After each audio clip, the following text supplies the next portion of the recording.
Hi, today we're looking at particle motion on the TI Nspire. Very easy to do. We're given a particle in this case, and it's moving up and down the y-axis, and we can model it by this function right here. Now, the first question is asking us for velocity and acceleration. Now, we should remember that velocity is just a derivative of position, and that acceleration is just a derivative of our velocity, which is the second derivative of position. So if I'm looking for the velocity, now for this equation I don't really need the calculator. I can just take the derivatives. If I'm going to get 3t squared minus 6t plus 1. And if I plug in my 3 seconds, we're going to get that becomes 9 times 3, 27 minus 18 plus 1. And we get our velocity of, what's that, 10 meters per second. Don't put units. I didn't put units here, but just I'm making those up. But it's a time, but it's velocity. We know it's meters per second, feet per hour, miles per minute, stuff like that. To get my acceleration, I'm just going to take my derivative again, and I get 6t minus 6. So when I'm looking for my acceleration, at 3 seconds, we get 6 times 3 minus 6, and we get our acceleration of 12. And this will be meters per second squared because we're accelerating. Now, if you notice right here, both our velocity and our acceleration are the same sign. This means that our particle is actually speeding up at 3 seconds, which we're going to talk about later on. But before we get that, we have to go back to our first derivative test. Now, what do I mean by that? We want to find out when a particle is moving up and down.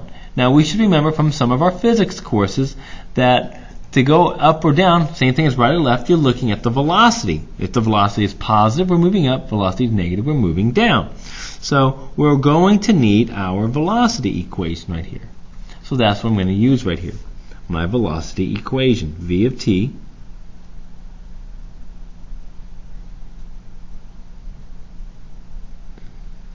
equals 3t squared minus 6t plus 1. And I'm going to set that equal to 0. I'm going to find its critical numbers. So setting that equal to 0, 3t squared minus 6t plus 1. Now, if I use my calculator, see, I can't solve that one, so I'm going to use my calculator here at this point. Now, I have an option here. Now, I already have my original function graphed. Now, I am going to change my window a little bit here, so make us be able to see it. Number 4. Change my window. Number 1. I'll make my x-min 0 because that's my time. Make my x-max 5. And I really don't need that much of a y minimum, so I might make that 0 as well. Let's see if this will work. 0 as well. And now when I graph it, it's going to look a little bit nicer for us. Now the one thing I want you to be very careful of, this is not my velocity graph. This is my position graph.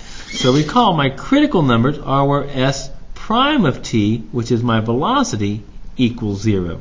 So I'm looking for where the slope of my position graph equals 0.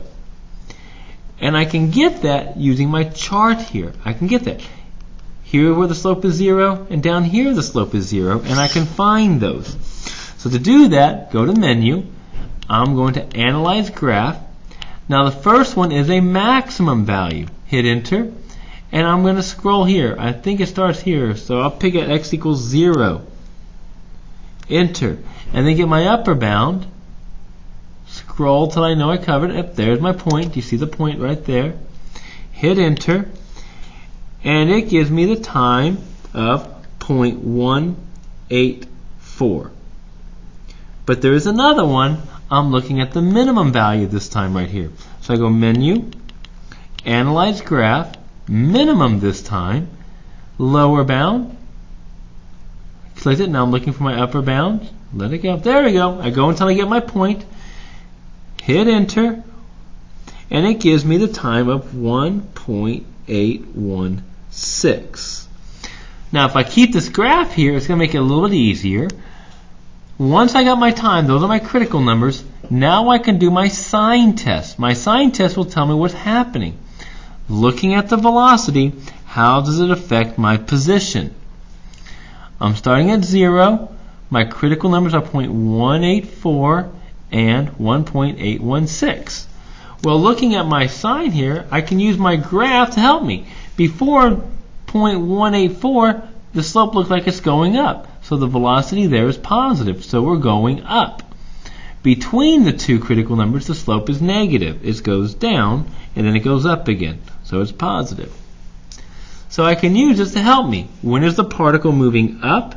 Well, it's when the slope is positive, 0 to 0.184, or from 1.816 to infinity in this case. And that's because our velocity greater than 0. When is it moving down? In between, where the slope is negative, 1.816, and that's because the velocity here is less than 0. And there's our answers here. Now the next question we're going to answer is a tricky one. Total distance and displacement. Now displacement is just your final minus your initial. Where'd you end minus where you started. Total distance, you have to include all the distance. You have to include the turnarounds. Now I like to do this another way. Okay? I use the candidates test. Now one thing I like about the candidates test is that it gives me, one, the critical numbers. And we already have those. 0.184, t equals 1.816. It also gives me the endpoints. Now what are the endpoints? In this case we're talking about the first 3 seconds. T equals 0, t equals 3. Now the critical numbers are important because look at the graph. What happens at those critical numbers? The function is turning around. It's my turning points. So this is the turning points where the particle turned around. I need those to get that distance. The endpoints, well, that's where I started and that's where I ended up.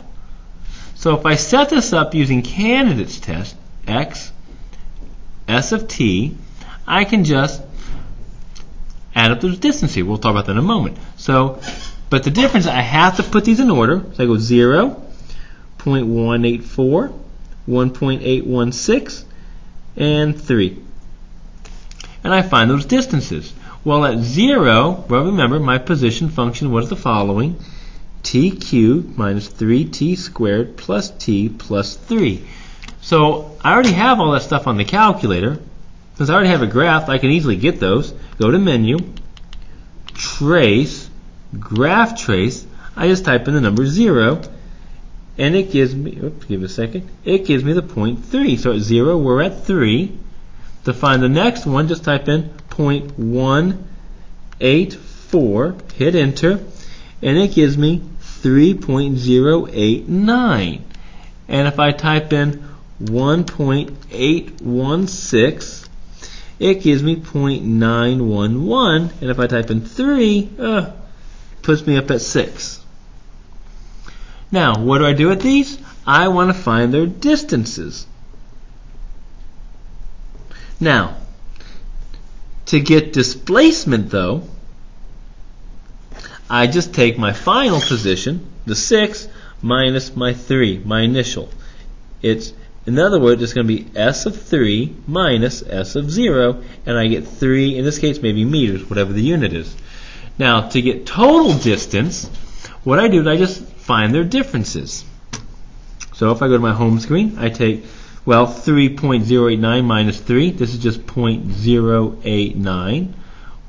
I find the distance here, and that's going to become, what's that, 0.911, or actually it's a 3.089 minus 0.911. You always want to keep your distance positive, because it's the total distance I've traveled, 2.178.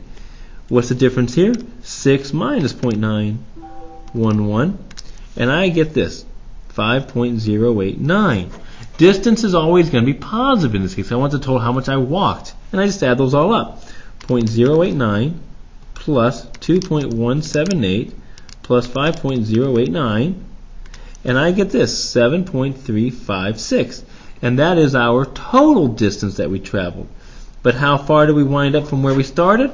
That's our displacement, just 3 meters, even though that's how far we totally walked. Now the last part I think is the hardest. particle? Is it speeding up or slowing down? Now, to answer a question about speeding up or slowing down, what we need to look at are two things. We will need velocity and acceleration. Okay? So I'm going to do another sign chart here. One is going to be for my velocity on top, and on the bottom I'll put my acceleration. Now we're going from 0, let's just say from 0 to 3 seconds like before. I put, for velocity, I know what my critical numbers are, 0.184 and 1.816. Now, from beforehand, I even know my signs on it. It's positive, negative, positive. I do the same thing for acceleration. So, I also need where my acceleration is 0. I need my acceleration's critical numbers. Well, my acceleration equation, we got that from before, is 6t minus 6. If I set that equal to 0, t equals 1. So down here, I put a 1. Now, if I pick a number between 1 and 0, it's going to be a negative acceleration, and afterwards it's going to be positive. So what I'm looking for something to speed up, ready? I need velocity and acceleration to have the same sign. So where does that occur?